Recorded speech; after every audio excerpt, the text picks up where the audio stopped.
Hi guys, today I'd like to talk about commercial options that you have when you're looking for a location in Japan. So in another video I talked about film commissions, which are a public organization. Today I'm going to talk about private organizations, for profit obviously, that can help you find the right location. First, let's talk about online databases.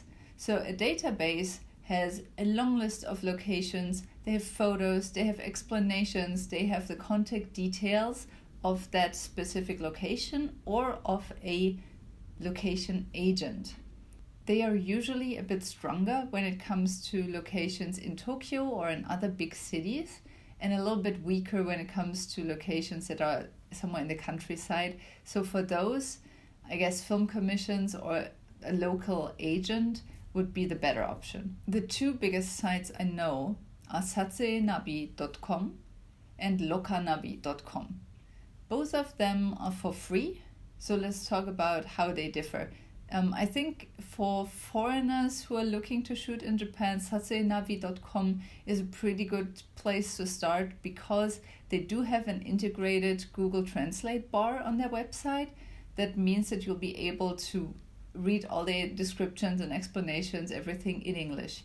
Lokanavi, on the other hand, is in Japanese only.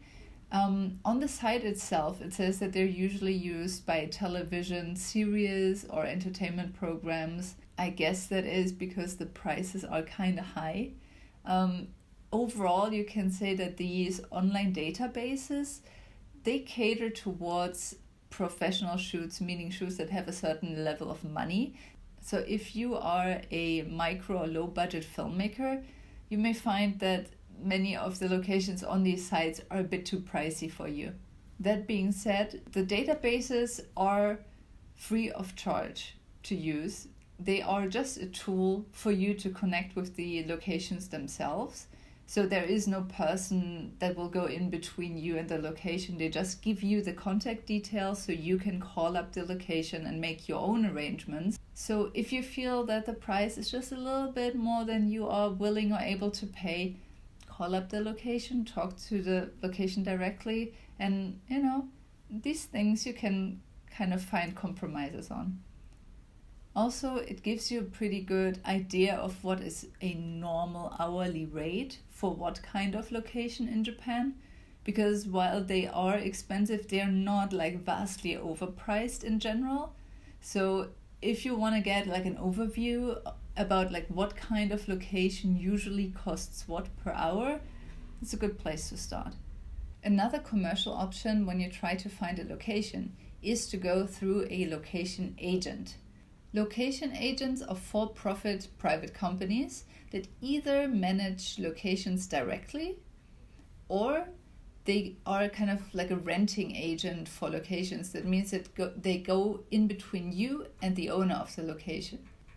What happens is that all communication with the location owner goes through the agent, and all kind of haggling over prices, anything goes through the agent. You will never talk to the location directly. So how do you find a location agent? It's not like you're looking for a location agent. It's more like when you're looking for a certain type of location and you Google it online, like all the different sites will come up where those locations are advertised. So you will find that links to film commissions may come up, or links to the databases I mentioned before, or links to websites from location agents where they advertise their properties. Location agents are not free of charge. However, they usually don't price out their fees separately.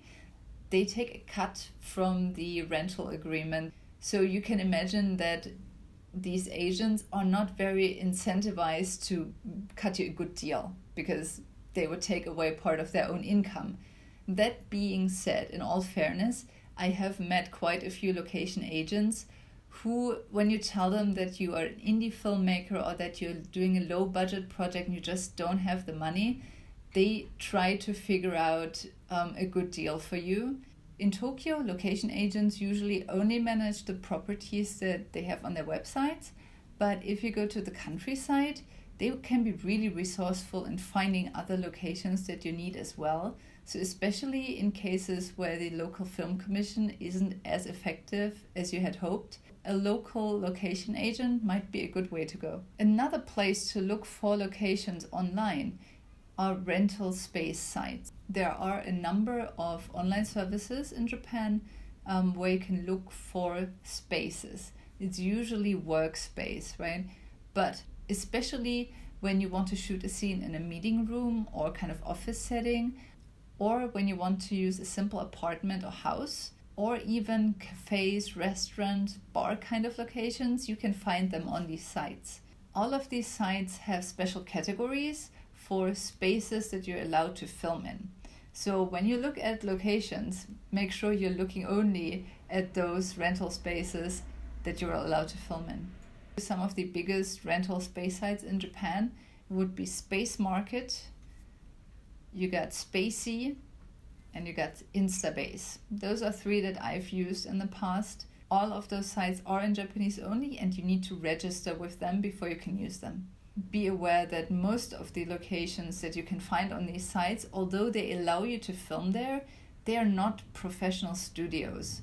So your electrical setup, green room space, all of that, you cannot expect a studio environment in these spaces. That being said, some of the locations I've found through those sites have been really, really good. And especially if you're a micro, low budget filmmaker and you can't afford like a proper studio, it's a cheap way to get a location. A thing that's good to know is that many of the spaces on these sites in which you're allowed to film, they have recce rental plans. That means that somewhere in between, like from 10 minutes to an hour, you can rent them really cheaply, with the understanding that you're just there to look them up as possible locations and to then properly rent them for filming if you decide to use them as location. If your shoot involves any kind of screaming, other loud noises or music or fog, or there will be a ton of people around, let the owner know beforehand and get their permission for that. I think that should go without saying, but the difference between these rental space sites and the other sites that I've mentioned before is that rental space sites are like general marketplace sites, right? They don't cater exclusively to filmmakers, so more often than not, they are not really aware just how much goes into producing a movie. So be sure to just let them know beforehand. Usually when you go with a location agent or with a location that is a registered location somewhere, there will be some kind of location manager or agent who will be there at your shoot at some point and just kind of, come by, see that everything's going all right. In the case of these rental space sites, usually no person from that location will be on site ever. So you're kind of left to your own devices. That's why I say make sure they know what's going to happen. So if their neighbors call them up, they know, that you're not doing anything you were not allowed to do, and you don't get into trouble. When it comes to rental spaces, you would think that vacation rental platforms might be a good idea. And it used to be that, these platforms like Airbnb were an option. But unfortunately, in 2019, Japan came up with a new law regarding private lodgings. And that has cut down immensely on the number and variety of places that are available on these vacation rental sites. So I feel that at this point, they're not really a good place to go to for locations. Okay, and that's it about commercial options to look for locations in Japan. I hope you enjoyed the video. Again, if you feel anyone would be interested, feel free to share this video and stay safe.